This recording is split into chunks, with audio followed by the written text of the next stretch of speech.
We are here. Oh, wait. Okay. Welcome. We are here with One Drop. One Drop is here, rather, with Tonja Khabir of Two Hands International Inc. This is Tonja here. Tonja, you can say hi to everybody. Hey everybody, thanks for having me. I'm so excited. Good stuff. Good stuff. Okay, so I'm going to let Tanja do most of the introduction since Two Hands International is her baby. But just as a little buffer, so Tanja and I went to Fisk University together. So I got to know her during our college days. And since we've left Fisk, we both traveled when we were in undergrad, and Tanja kept up her international rendezvous and has since founded Two Hands International Inc., which is a nonprofit organization.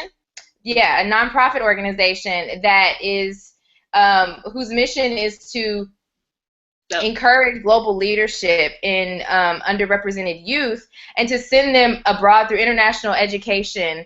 And she's going to go into a lot more detail about Two Hands International, but I'm really excited to have her here online with us.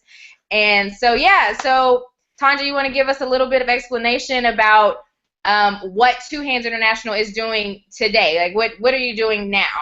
And then we'll talk about, the past and the future.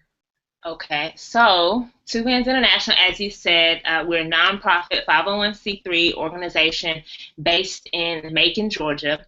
Macon, Georgia is a special community, I guess like so many of our communities, but what we are doing with our youth is encouraging global leadership and international exposure.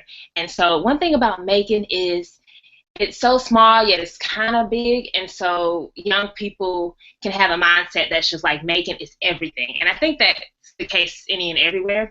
And so what I really wanted to do when founding Two Hands was just to kind of show people that, or show young Maconites that there is a little bit more to the world than just Macon.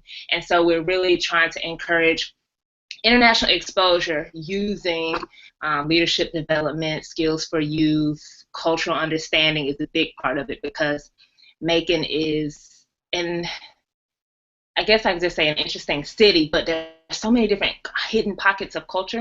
So we also kind of want to share that with our youth as well. So what we're doing at this very moment, is that what you mean, like right now? Uh-huh. So we are currently recruiting for our class of 2015. And so last year we had a few students. This year we're working to grow just a bit more and have 10 students. So we're recruiting students around the city of Macon.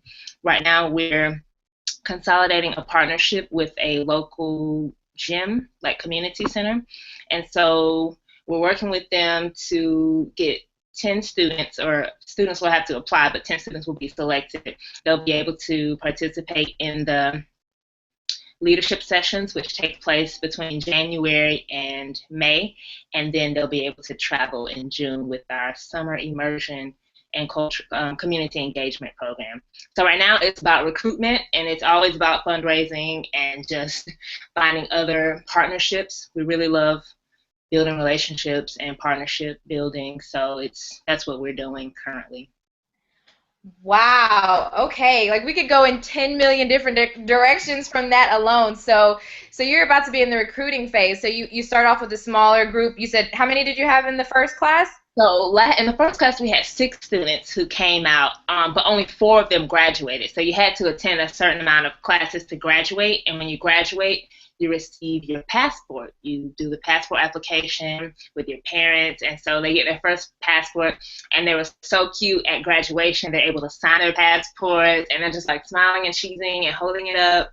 So we had 4 students who got their passports, and then 2 students were able to fundraise to actually take them to a different country. And so that was really exciting. But we're hoping to take more students and just kind of have last year was like a pilot. So we're hoping to extend from where we were and be able to take more students and just encourage more youth to be a part of what we're doing.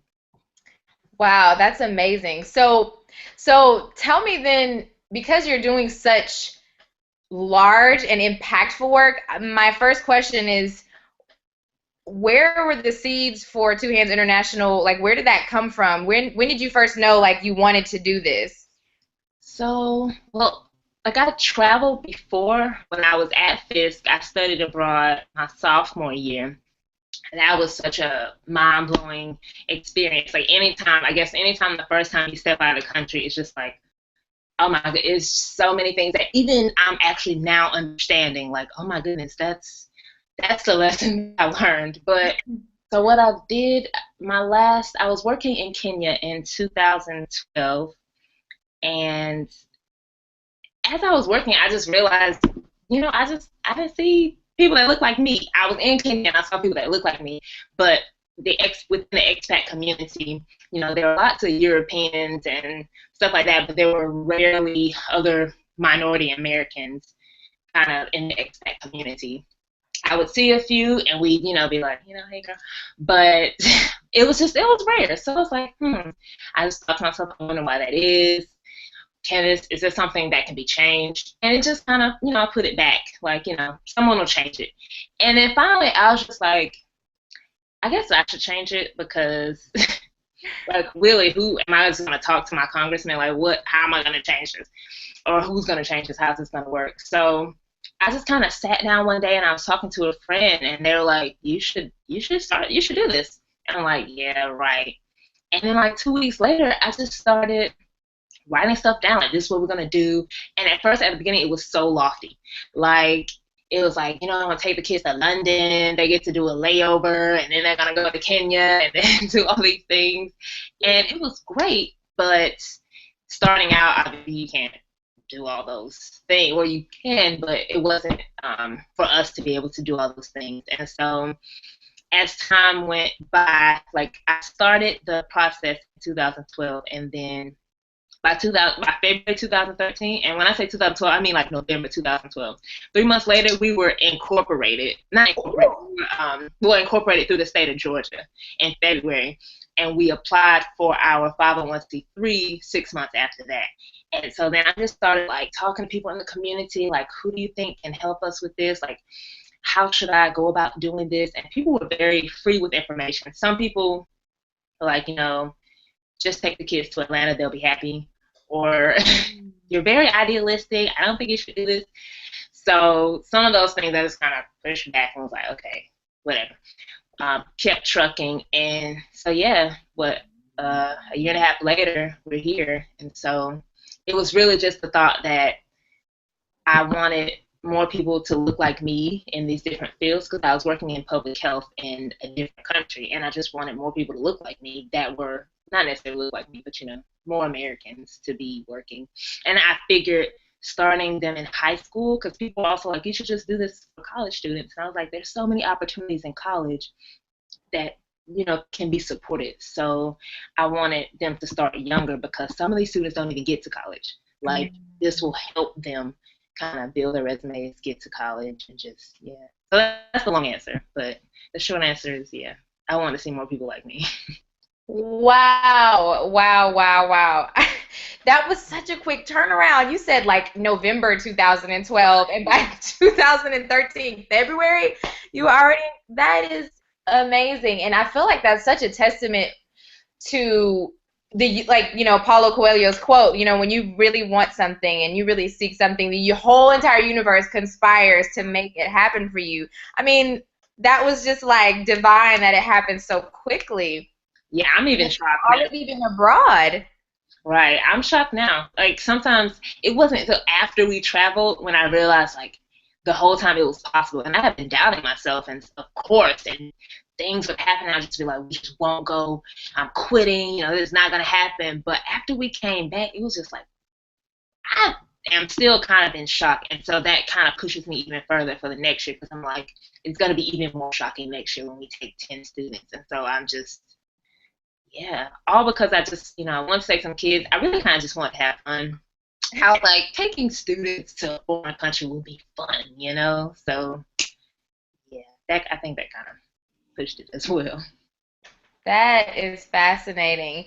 And so you hit on the fact that when you first started looking for information, some people were really supportive and some people were like naysayers. And then you talked about even having those, naysaying moments within yourself. So can you talk a little bit more about what your support system is for you personally, and then also for the organization as an entity? Okay, so personally, growing up, my mother and my grandmother were just like my rock. So anything I did, whether it was like a dance recital, they were there. It was great. And so they both actually passed away in 2011. And Mm. so after that, I kind of turned to different people that I didn't realize were such an influence in my life and just so supportive in my life. So I have a couple of cousins. I have a cousin Keegan and another cousin named Eddie. I don't know if I should be shouting them out, but they, like, if I need anything, whether it's food, a ride, money, just anything. In fact, like Eddie even like supported the organization for for a time. He was like, "Here's some donations. I'm helping you out." He would sell us tickets, car wash. They would come out. I have a friend, Valerie. Yeah.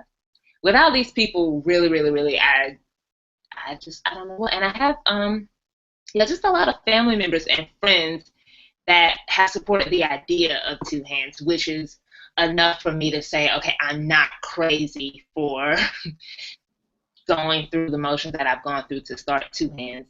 And just then, even if they can't be at everything, just their presence there kind of just allows me to be like, okay, this is worth it. What I feel like I'm doing for these young people is worth it, because I have people who are supporting me, because otherwise I don't think it could happen.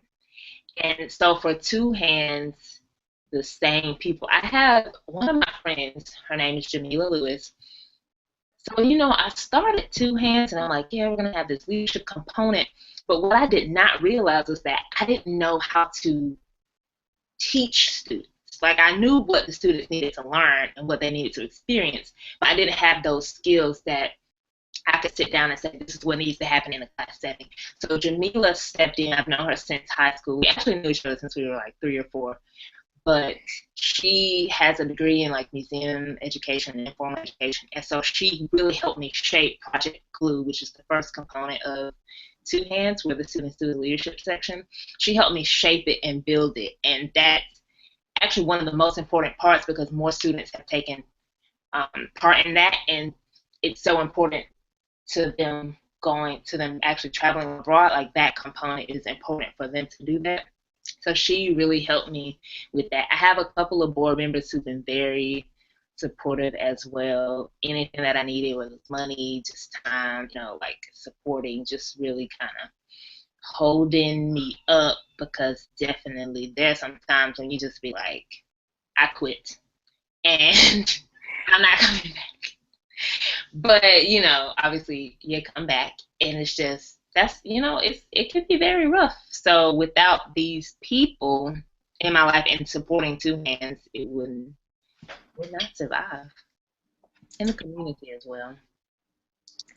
That's so important. I mean, the support system is really kind of like, it's kind of like almost the wheels, like, it's what holding any individual or any project up. And so I think it's always so important to acknowledge, those support systems. And I know personally that you do that very well, like with your the e-blast that you send out, and just keeping people informed about what's going on. I think that's really important. That's a really important part of leadership, is that communication about these people support. And yeah, I think that's important. I think it's beautiful that you have those family members and those friends who are like your rocks now, who have become those grounding forces for you.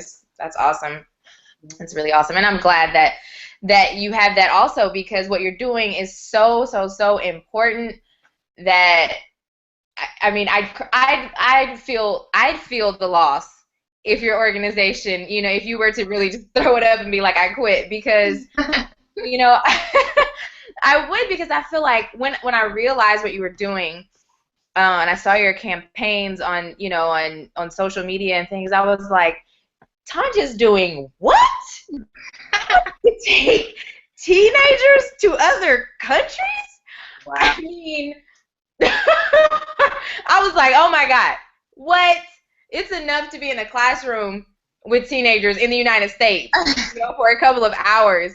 And so, naturally, I mean, I definitely want to get into that conversation. I feel like that's going to be such a juicy part of the conversation now. But I wanted to ask, I wanted to ask why a nonprofit? And I asked that because I mean, the work that I do now in my day job, I work all the time with nonprofit organizations, and I see the crazy amounts of work that individuals have to do in order to keep nonprofits going. Before, for me, it was just like, oh, it's this idea. Like, yeah, if you want to do something, if you have a passion, you can do it and you can pay yourself and you can, be happy with the nonprofit. And now working with nonprofits, I'm like, oh my God, they have y'all. I mean, it's hard work. And so, the struggle, but so what was your reasoning? What was your idea behind going for a nonprofit?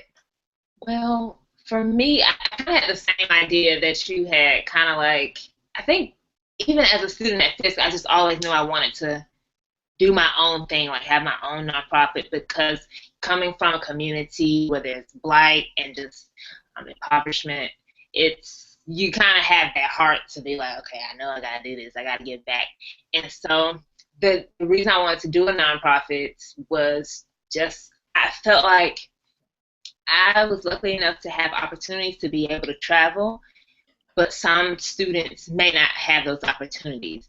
And if you're not necessarily the best fundraiser, or if you don't know about opportunities, you kind of lose out. And it's in a community like Macon, where the youth are, they might not necessarily think about these things, but if you introduced it to them, they were like, "Wow, you mean that's something I could actually do?"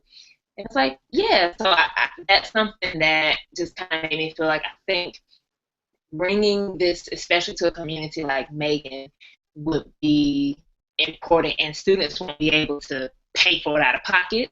That was the biggest, when you travel a lot, you see a lot of privileged students, or I did a gap year, at 18, I was doing this, and so our students can't do that.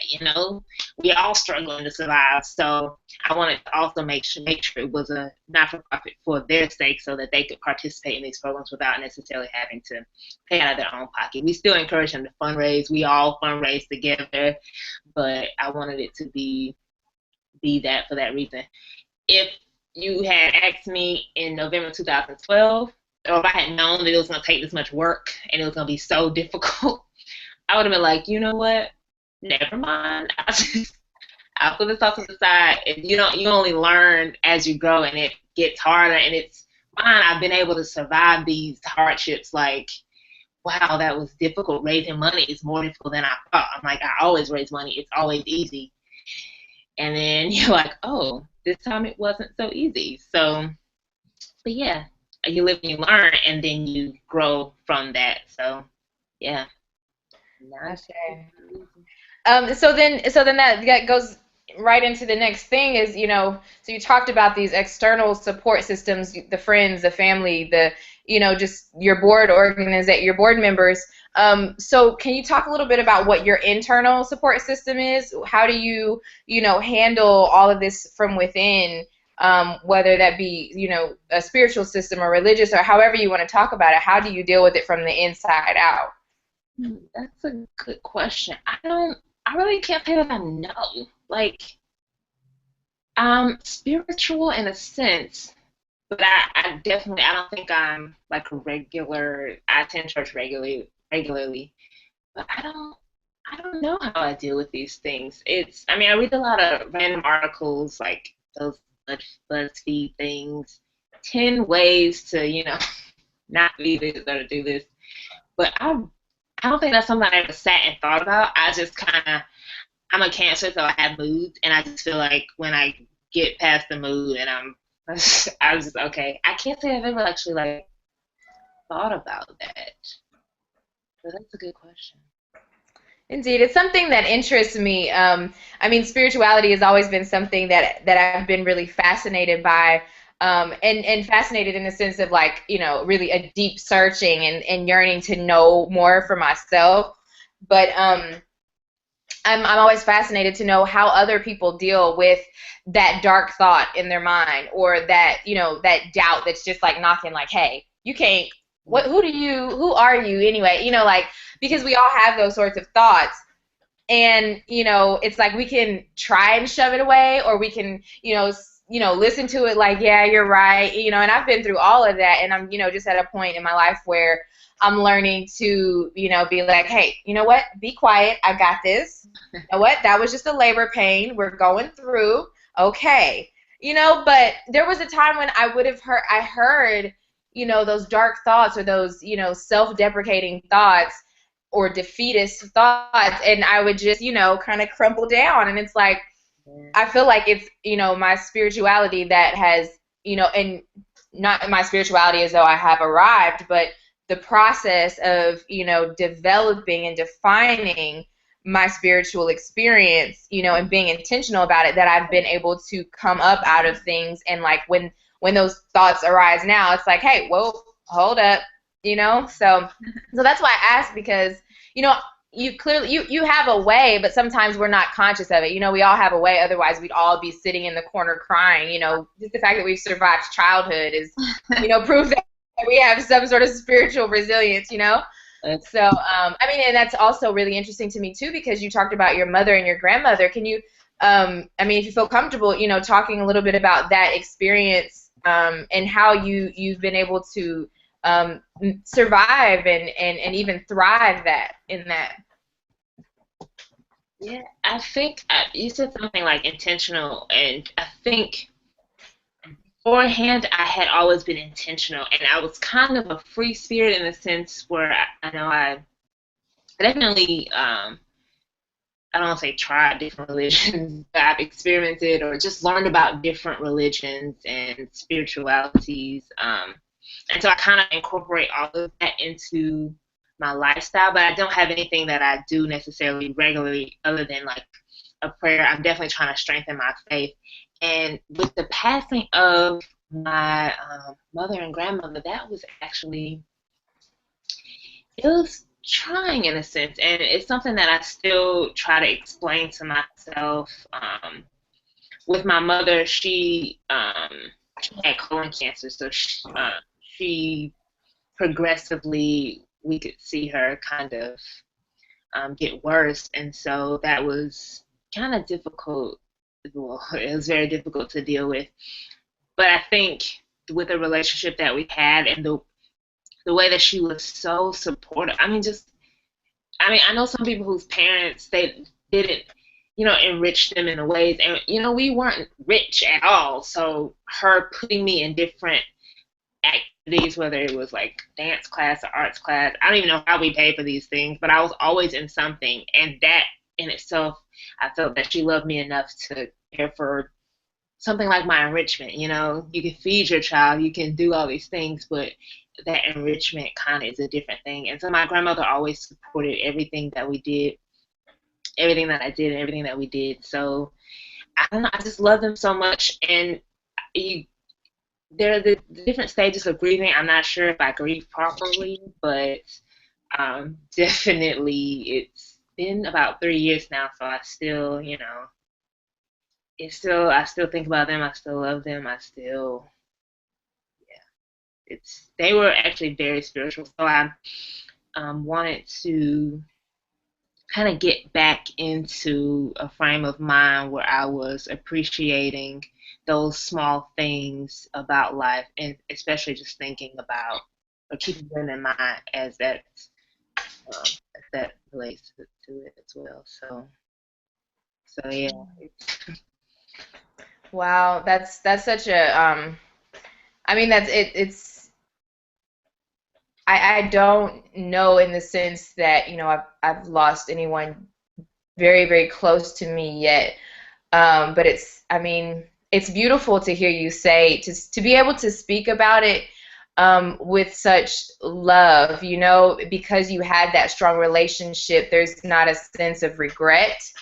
And I think that's beautiful. And I think that is a healthy part of mourning, to be able to look back with love. My dog is such a mess. Missy. It's okay, but I appreciate it. Um, but that's that is important to be able to look back with love, and so thank you for sharing that, and for for reaching back, and for and for bringing that to us, because I know a lot of women have gone through that, losing their mothers. And I mean, we've all got our mother struggles, whatever that looks like, the difficulty of the relationship, and that manifests in different things. So I'm really blessed to, hear you talk with such love and appreciation towards your mother and your grandmother. Yeah. Um, yeah, so okay. So you started a nonprofit, you're working, you're grinding. Can you tell me, or tell us rather, like, what is a day in your life usually like? Wow. So my days are pretty different. Um, let's see. So you mean like everything? Like I wake up and then Yeah, I mean, you can kind of tell it how you want to, or you can go by day by the week. However, I just wonder, like, what do you do on a, like, on a weekly basis or a daily basis? Like, what sorts of things do you do?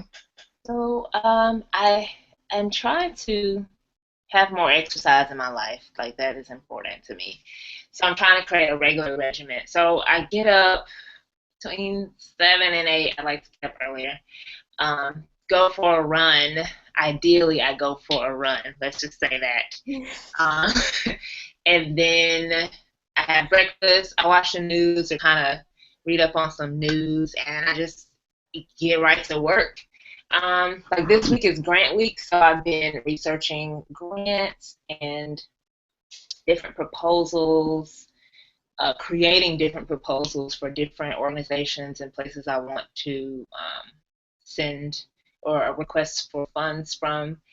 Um, I'm starting a new job in November, and so I'm also preparing for that. I'll be back in public health, working on an HIV study with Mercer University, and so I'm really excited about that. So I'm trying to like read up on the proposal and just get ready for that. I had to take some type of training course, so I've also been doing that. What else? I try to make sure I put at least like 8 hours in the day because I was working for the nonprofit solely, and so I'd wake up, get dressed like a normal like a normal work day, and then try to put in 8 hours. So if I start at 10, then I'll finish maybe 6. Sometimes I just work till like 8, and I have to force myself to get off the computer, like get away, because I could just be there.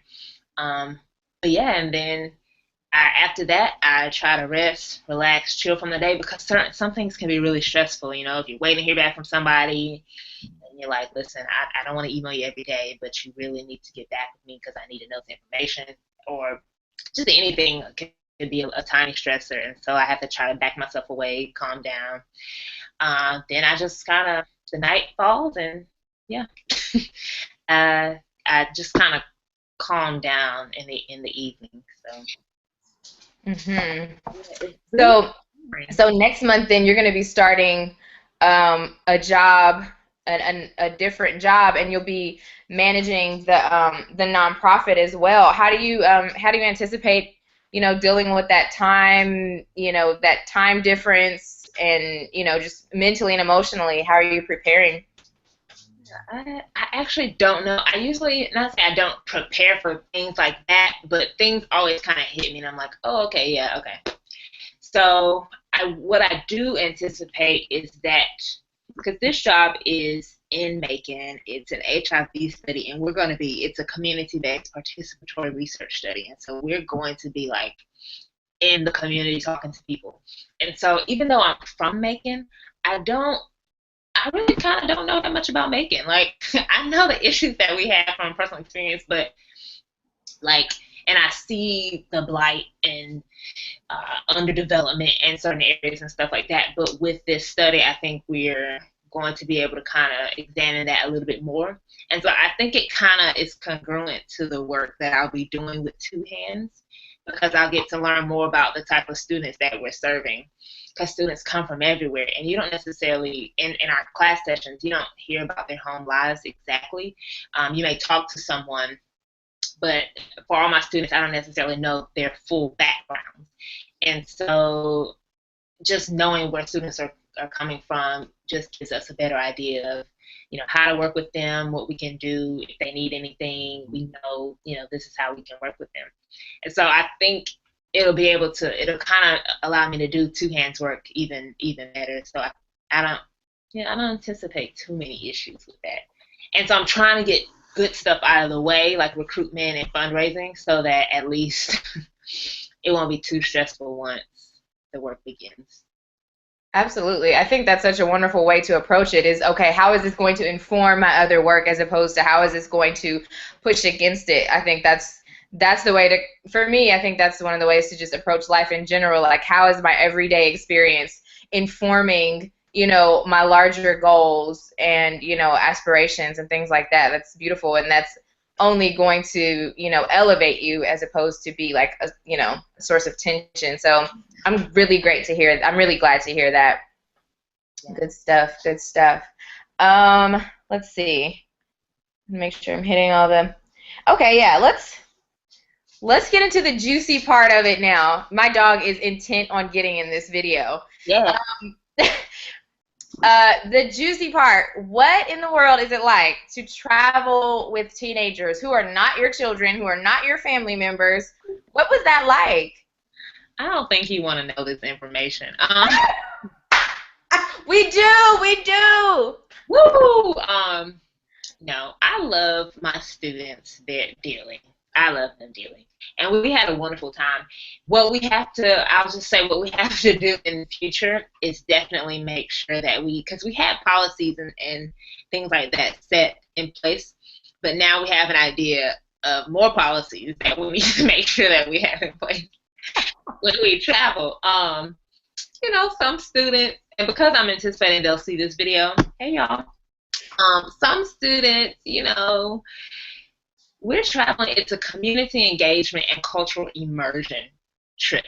And traveling, like I've traveled before in many different ways, for cultural immersions only and for work. So you have to really kind of keep those things in mind, like you're working. This is a work trip. You can have fun on the weekends or when it's structured and when it's time, but when it's time working to work. And so, we had some of those issues, and they are teenagers. I've been a teenager once, and so you're in a brand new country, and so, gosh, like, wow, you can get distracted in so many ways. And so it's really just about bringing them back to the fold and saying, this is our purpose for being here.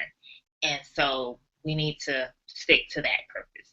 And so, we had our ups and downs. It was one-on-one, so we had two chaperones, myself, the advisor, and then a group leader, and then, two students, which was great for our first trip. It was small, manageable. Where I lacked, the other chaperone came in, and where he lacked, I came in. So it worked out well. We all worked out well in that way. Where did you go? Where were you traveling? So we traveled to Roatan, Honduras. It's the island off of the coast of Honduras, and it's a mixed population. Like there's a large Spanish population, but it used to be a large Islander population. So the Islanders speak English, and those who are they've migrated from the mainland, they speak Spanish. And so it's a real intricate mix.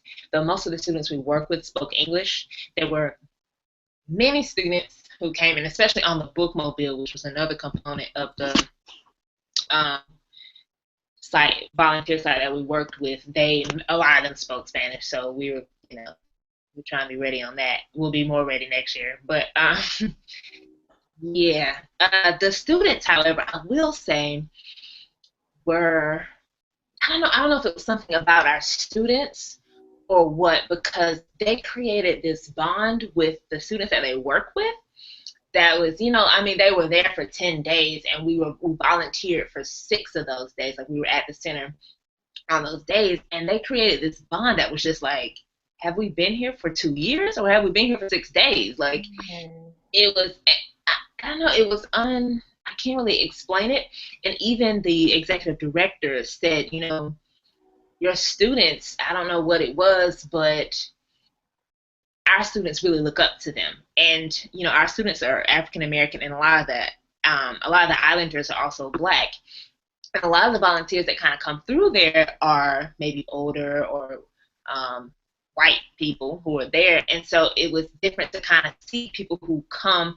They're kind of from a similar community as you are in a different country. And so they kind of relate to you in a way that's not like, you're going to be okay. It's, pandering a little bit.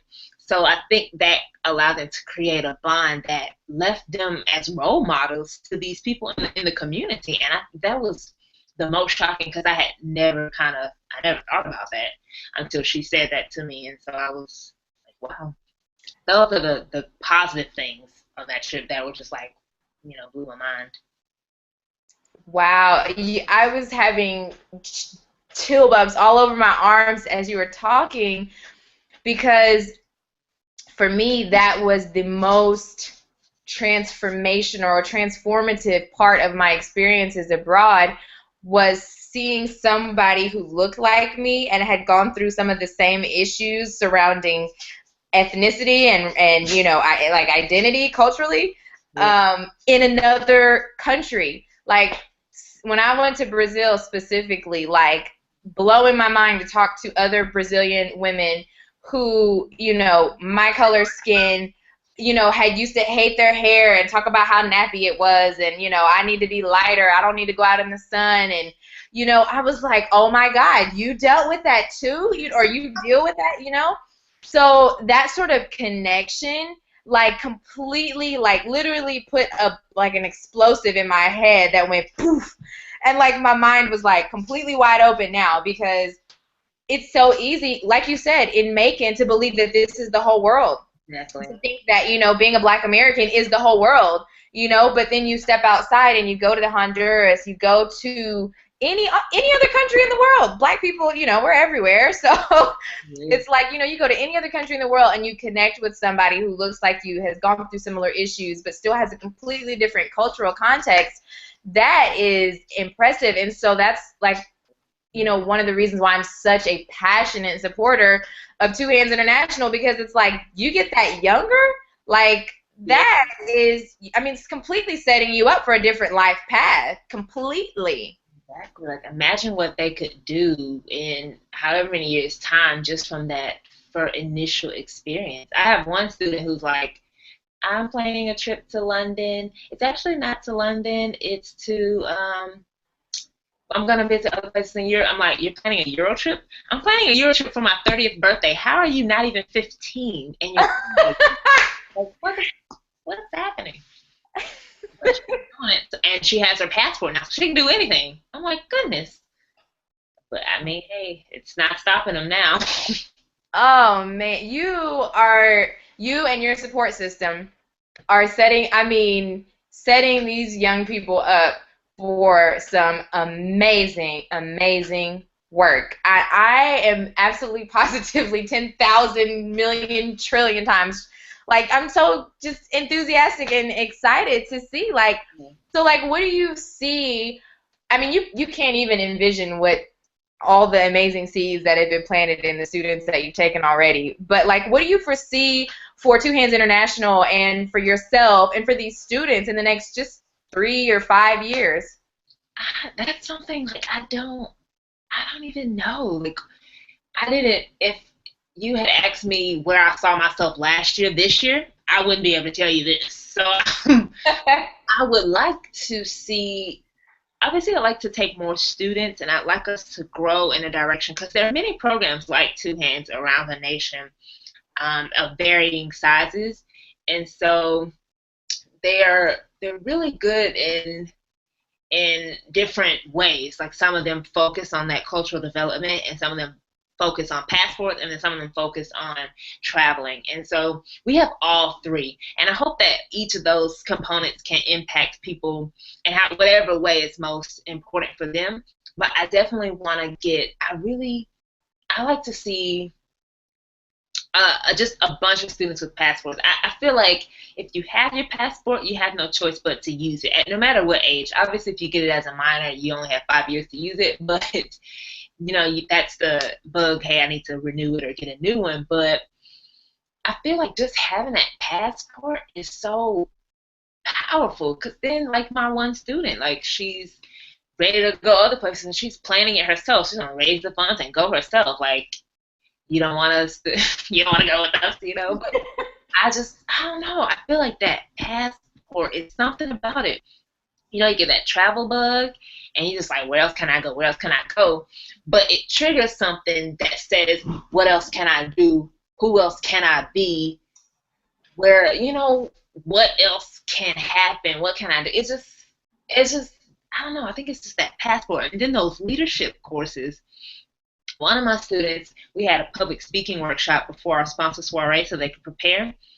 And in his speech, he was saying, without Project Glue, I ran for student government. I ran for my class, my ninth grade class president, and I won. And, it's because of Project Glue. And I'm like, okay, listen, don't lie to me. Don't say that Project Glue gave you leadership skills, and it didn't, because he was one of my students that came, and he was already, he already had these type of things. I was like, don't make me happy, He was like, no, if those sessions that we did, I realized, because we had a session where they had to figure out what their leadership qualifications were, or what their leadership qualities were. And he was like, that session, it made me realize the things that I was good at, and like that I was actually a leader, because I didn't know that those were things that leaders could do. And so I decided to run for president of my class, and I won. He ran against his twin sister, which was hilarious. But I was like, wow, like these are the things I see especially all of my students now. I see them all going to college, being successful in college, traveling again and again, and just using those experiences to grow even more. And I hope we can touch more students. I don't know how many or where and when, but in the future, I do hope that that's something that Two Hands can do, whether it's just providing more passports and giving students this idea that, hey, this is something I can do. Like, to think I could travel outside of the world, that's something big enough to make them think big in themselves, that they can do anything in their communities and even outside of their communities. So I hope that answered your question, but Yes, I was over here having church, girl, and you were talking about, how you were talking about just leaving the country. That makes you think, what else can I do? What else can happen? Who else can I be? Like, wow. Yes. I mean, literally, I was over here having church, throwing my hands up, like, yes, oh, thank you. it's so real, because I never realized that stuff about me. I never realized that I was thinking that way until like maybe recently. Like, who else can I be? And now I feel like I don't want one career. I just want to do everything. I'm like, you know what? I can start a nonprofit organization. I can also be a public health professional. I could be a leader in my community. I could be this, that, and the other. So maybe I was always that way, but I think travel definitely encouraged those types of thoughts. That's beautiful. That's beautiful. So, we'll wrap up in the next few minutes, but just because travel is so important, and you just kind of lightly talked about your work in Kenya and your travels, can you talk a little bit more about your own personal travels, your experiences, maybe the aha moments that came for you either while you were traveling or reflecting on it? Just a little bit about that. Aha moments. Yeah, I'm always like, I don't think I'm backward, but aha moments always come after the fact. And I'll be like, man, that was. So I had traveled to South Africa my sophomore year, and it was such an amazing experience. And it wasn't until I went back to South Africa in 2009 after I had graduated from college that I was kind of seeing the similarities that were actually there, between the U.S. and in a foreign country. Like, I had seen them, I had talked about them, I had understood them, or I had known about them, but like understanding them, especially when you're working, because I studied, it was a program, we did classes, but when you're working in the field, it kind of like you start seeing, you talk to students, and I know we were doing an HIV study, and we are talking with secondary school students, and they were just like our American kids, American youth. They were, well, I guess I can't talk about the context of the study, but it was, yeah, just the similarities, seeing the similarities and saying, wow, there's important work to do everywhere. There's important things that need to be happening. And then I traveled again in 2010 to Uganda on an internship, and we were rural, like rural Uganda. I had never been so rural before, and you see what people talk about when you're in a rural place. We were in Gulu, and it's actually grown a lot more since I've been there, but it was impacted by war, and so you just see the desperation. And I hate to say that because there's so much more than that, but you see that. And one thing that I did not like that I saw was, I hoped to see resiliency, but there was kind of a dependency, which gave me this kind of eerie feeling about international work that I had been doing, like the development work, because it's so, not saying people have their hands out, but if you continue to give without like an actual training or like encouragement program or something like that, then it's not good. So people would see me, and I'm an American. Even if I tell you I'm American, they might not care about me. But if they saw one of my Asian friends or maybe one of my white colleagues, they come up to them, they tell them their story, and then there's an expectation after that. And that kind of made me realize that some of whatever we're doing as an international development uh, group of people it's not working, because um, it's not good. I didn't like that about what I saw. But some of the things that I did like was definitely, people always talk about the resiliency, but I feel like it's a different word than resiliency, because I don't even know how to explain it. People are just, I don't know, people are just awesome in so many different ways. Like, and even like in Kenya, working in Kenya, I think that is something I saw more like entrepreneurs. That's probably where I kind of got the courage to start something like Two Hands, because a lot of my Kenyan friends were business owners and entrepreneurs. They had started their own things, and there's some type of mindset within the young professionals that you don't hear about a lot. It's in a place like all of Africa, where people are just so resourceful, and they create their own things, and they're wildly successful with these things. There's so many young professionals that are Kenyan in Kenya, because you run into a lot of expats as well. But and it's just, they're doing their own thing, leading their own organizations, starting their own companies. And I think that's a millennial thing, possibly a millennial thing as well. But here, not many of my friends are kind of necessarily like that. Or people that I know aren't necessarily like that. And so that's one thing that I've liked about, or kind of noticed about the different places. Wow. So your experience has given you a very broad range of, I guess, things to reflect on, because you've covered a lot just in those experiences. And I mean, and that's, I mean, what you're doing with Two Hands International is not just taking students abroad. You said you named three things, but one of those was the leadership element of that. And that is so important because, just looking at your website, which I need to make sure that, we say that before we disconnect here.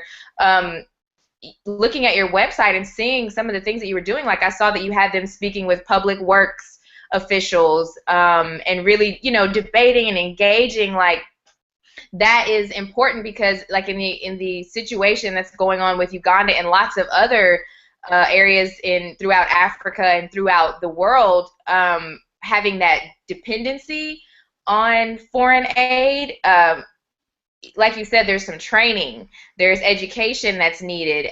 You teach a person to fish as opposed to always handing them fish, and I think what you're doing is really preparing students to be able to go and take education and take training and to be invested in those places, Yeah. but also to be able, to help other people be leaders. That's awesome. Yeah. And with that water debate, it was very hilarious because it wasn't supposed to be a water debate. They were just supposed to, it was supposed to be an interview. They were just supposed to talk to the guy, ask him questions about his career and what he does in water. And somehow the students were just like, no, I don't agree with that. That's not cool. And it turned into a water debate. And I was like, okay, we're gonna roll with this. That's Yeah. awesome. That's so cool. Really giving young people a platform to Yeah. not only expand themselves, but to, develop their leadership and Yeah. and therefore be able to lead their communities. That's so exciting. I'm excited. Like I need a cheerleading. Can we get a Two Hands International cheerleading uniform for me? Can we? Because I mean, without your support, seriously, like, I was so shocked and just amazed. And I was like, to think, thinking back, like, people could still support you from, your sisters from college. Like, that really meant a lot to me. So I really, really, really do appreciate your support. Everything. Girl, I'm gonna get my cheerleading uniform and some pom poms.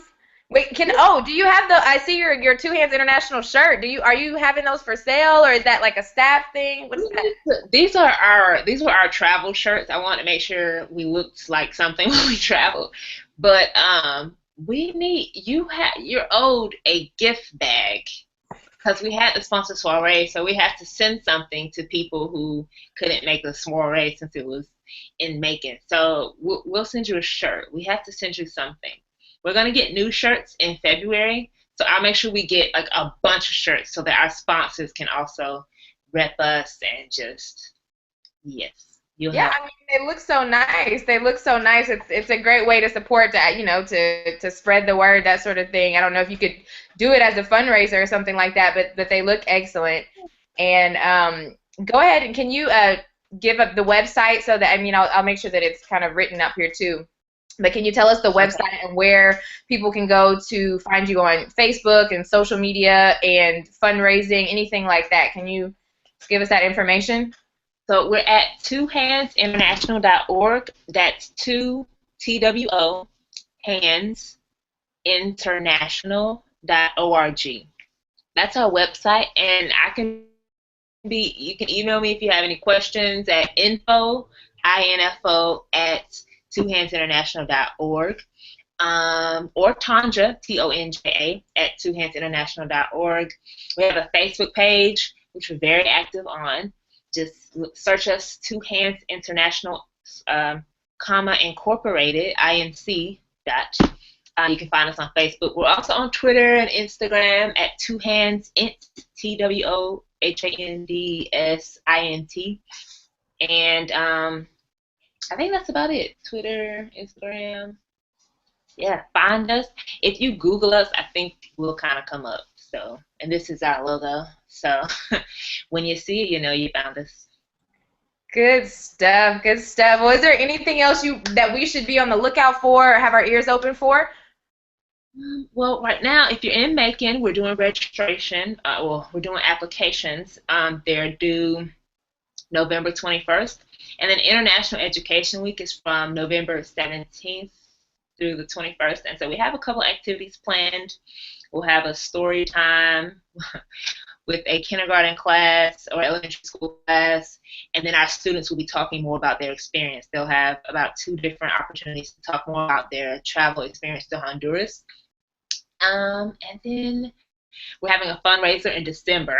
So we're always accepting donations. So when you visit our website, we have a donate page. I need to make sure that's still up, but we have a donate button, and you can actually donate straight there. Just learn about us, learn about what we do. If you have any questions, you can ask us, and please support us in any way that you can. Any type of donations are accepted, in kind, but especially money because that's how we travel. If you want to be a passport sponsor, you can do that. It's about $120 to be a passport sponsor. an ambassador sponsor. You can check all that out on the website. And yeah, we'll Good. be traveling in June or July of 2015. All So right, do you know where you're going in June or July? we're going to go back to the same place. We're going to Roatan, Honduras. We're going to go work with our partner site there, Partners in Education Roatan. If you visit our website, you can learn more about them as well. They have an excellent literacy program. They have a bookmobile where they actually travel throughout the island of Roatan with their book library, and students come on. We drive into the campus, and you hear "Yay!" So the kids are really excited about reading in this island. So and yeah, Peer is really helping them to do that. That's So we're excited awesome. about I love that you're developing longer standing relationships as opposed to kind of, dipping in and out of places, which is, that has its own, benefit. But to really develop those relationships is really exciting, especially if you have returning students doing it. Like that's beautiful. That's exciting. Definitely going to support, definitely going to spread the word.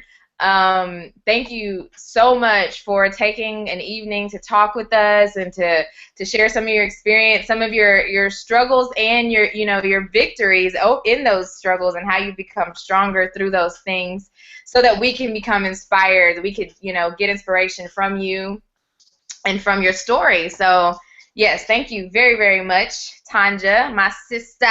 Yes, and thank you for giving us the platform to be able to share this because not say it's rare, but we really appreciate it. You're really a number one supporter, so thanks for I'm very glad to. Thank you for doing the work that I can really, be a champion for. I appreciate it because you're in there in the trenches doing some really hard work. And if anybody watching has any, if you know somebody in Macon you think would benefit, make sure you send them the website, give them Tonja's email address and their information so that more young people can get abroad, more young people can expand themselves and really become the global leaders that's going to continue to take, not just Americans to the next level, but the rest of the world to the next level. So make sure you spread the word. Make sure you donate in any way. If you can, refrain from going to Chick-fil-A tomorrow, send a couple of dollars towards Two Hands International Way because $10 makes a difference to a nonprofit organization. Believe you me. So go ahead and do that. it. And or you can, I mean, another great idea is use it as a Christmas gift. A lot of times we send Christmas gifts to people who are going to pick it up and never look at it again. Don't waste your money on that. Let someone know it's a great idea. In fact, I think people appreciate it if you say, you give them a card and you say your Christmas gift is a donation to Two Hands International. I donated $60 for you to Two Hands International. That's a beautiful gift. It's a beautiful way to show, gratitude for the luxury and the excesses that we usually do have here in the United States that are not always the case in other countries or the case in rural places or in cities and in communities where it's just not, you can't just get up and travel like that, and most of us know what that's like. So thank you for watching, thank you for joining us, thank you for being here, Tonja, and we are all cheering you and your young people on, and we're gonna send people and some money your way. Yes, thank you so much. We appreciate you. All right, love you. Bye. I love you too. Be good. Thank you. You too. I'll talk to you later. Okay, thank you. All right, bye.